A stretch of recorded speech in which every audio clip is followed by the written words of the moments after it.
A common question I get in my group coaching, podcast, people emailing me, reaching out to me on social media is, how do you feel what is fair for a joint venture or a partnership agreement? What do you feel like is fair?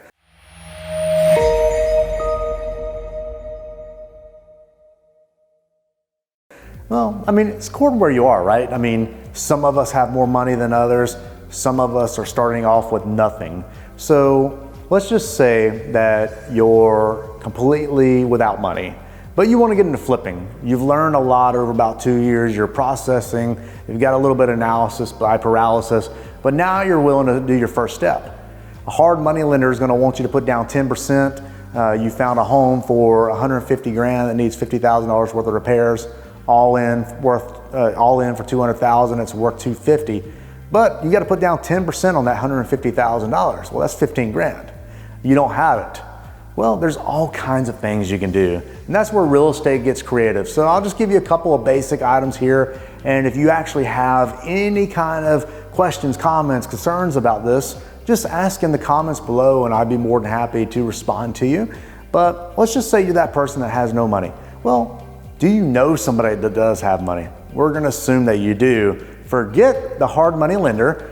You know somebody that has money. They know that you understand real estate. Maybe you have a little bit of construction experience behind you, or maybe you know how to work with your hands and you just feel like you're gonna partner up with somebody. Well, guess what? You don't have any money. So if somebody's willing to come along and fund you, 50% is typical.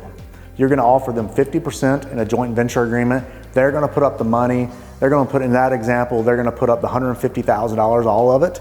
They're gonna put up $50,000 in renovations, and the home is gonna be worth $250,000. Let's just say you get a clean, full price contract. You're walking away with 50 grand, clean cut and dry, no money off the top, which never happens, but I'm doing it for example purposes. There's $50,000 when you sell that home. Now, your partner, the person that you know that has the money, actually funded that transaction 100% plus the renovations. So acquisition and the cost of renovations. So they should have some kind of profitability out of it, right?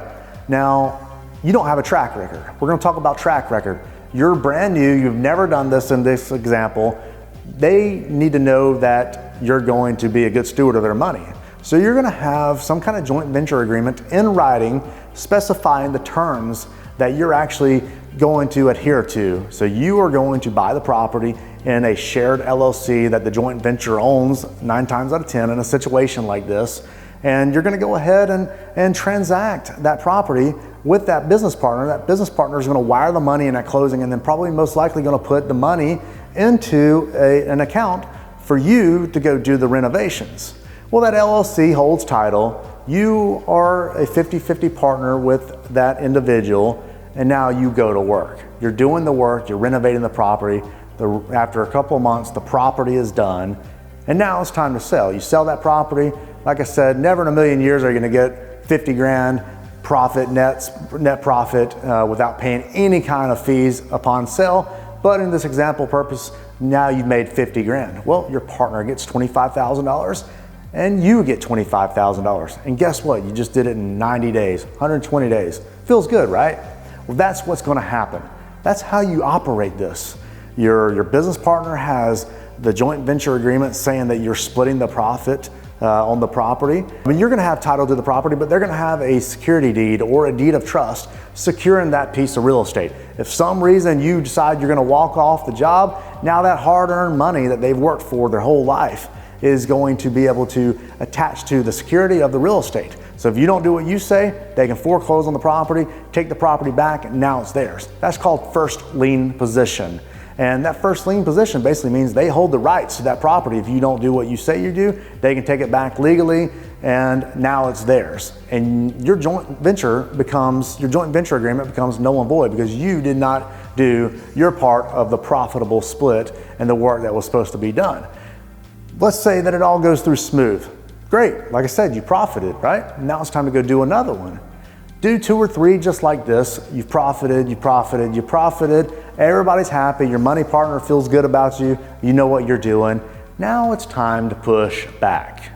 What do I mean by pushing back? Well, you're going to want to say, hey, look, I've made you a lot of money. You've put a lot of capital behind me, and I appreciate that. But I've got a track record. We've done 3 homes, we've done 8 homes, we've done 12 homes, and I just feel like I'm doing a lot more. And I understand you are doing a lot by working and putting the capital behind the project, but I really need to start making something of my own. So this is where clear communication comes in hand. It comes in handy at this point, and as long as everybody's on the same page, the investor, the person that's backing you, is gonna feel like, yeah, you're right, I actually agree with you. Let's do a different kind of split. Now you get 60, I get 40. Guess what? You've actually worked out a better profitability split because you have a track record. And that's what I tell all my students in my group coaching. If you are new and you have no money, no skin in the game, you should be getting only 50% for doing the work. That money backer should get 50% because they're trusting someone who doesn't have the skill set yet. They don't have much of the knowledge. They don't have real world hands into the project. They don't have experience. So with that said, that's where you start. But as you start building that track record and you start doing some amazing things and making that investor partner wealthier, then they can understand that, yeah, I should invest in this kid or this lady, this man, whatever. I will invest in you and I'm okay with that. You've done well by me. Now you take 60%, I take 40%. And that's how it should go. You have experience now, you've done half a dozen or a dozen flips under your belt, or maybe it could have been long-term rentals. Whatever it is, it's fine. But for the sake of argument, we're gonna talk about flips here. You did a flip here and you transacted it like that. Now the people are seeing that the profitability is there. And they should, unless they're greedy, and there are a bunch of greedy people out there, they should be willing to reduce their profit split on their side to let you go run with that. You do it for a few years, you should be able to get to the point where you have money backers. You build a track record like this year in, year out. You've done 100 flips, you've done 50 flips, you've done 25, 30, it doesn't matter, but you have a good track record and you're making people wealthy. Well, now it's time to go find somebody else. You're probably gonna get to a point where you've hit a ceiling with the person and they're not gonna wanna do it for 8, 10, 12% interest only and no profit split. So in my experience, very rarely have I been able to choose somebody down that's had a profit split to just straight interest. But now you have settlement statements showing that you've done all these flips over the years. You've got experience, you've got profitability, tax returns. That's your track record. And now you can go to other private investors and or hard money lenders, and they see that you have experience. And an experienced person right now for hard money with an institutional lender or a private capital lender is going to charge you right around 10% and 1 point, 10% maybe 2 points. Sometimes you'll get 8, 9% and 0 points. It's all up to you and who you can maneuver with and shake hands with that will agree based on your experience and your track record. So that's how you do it with getting started. And that's how you do it with a joint venture agreement. Now, I'm gonna come to you and talk to you about once you get to the point where you do have that track record. And you get to the point, this is how I built my business with my former business partner. We did that. Everything I'm telling you guys, we did. We had 50-50 partnerships. We had 50-50 splits, and we built that up. And we got to the point where we know we needed to make more money. So we pushed people to reduce their splits, push them back a little bit. And like I said, sometimes it worked, sometimes it didn't. But we got to the point where we started going to those hard money lenders. And these people were willing to do just those interest rates, just like I said. Well, how do you set that up? Let's just say it's a private capital investor. It's not an institutional lender. The institutional lender is going to tell you how they want it set up, and you're going to just go to adhere to their guidelines. But let's just say it's a private capital investor. The private capital person who is a wealthy individual is going to want a couple of things. They're going to want security in the property. So there again, you're going to have to give a security deed. They're going to want a promissory note, basically where you promise to pay back X amount of principal plus interest that you agreed to with this person. And that's it. That's all you need. A security deed or a deed of trust according to your state and a promissory note. And then you're just going to have to pay interest. Pay interest. Some people actually find partners that will allow them to defer interest and you won't pay any interest until the closing.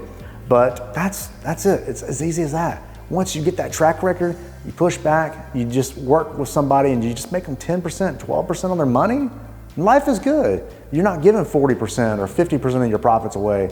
Your interest becomes just the cost of doing business, and now you slow and steadily win the race. If you have an opinion, go ahead and comment below. I actually read all the comments and respond to them. Hit that like button and subscribe if you want more REI Society information.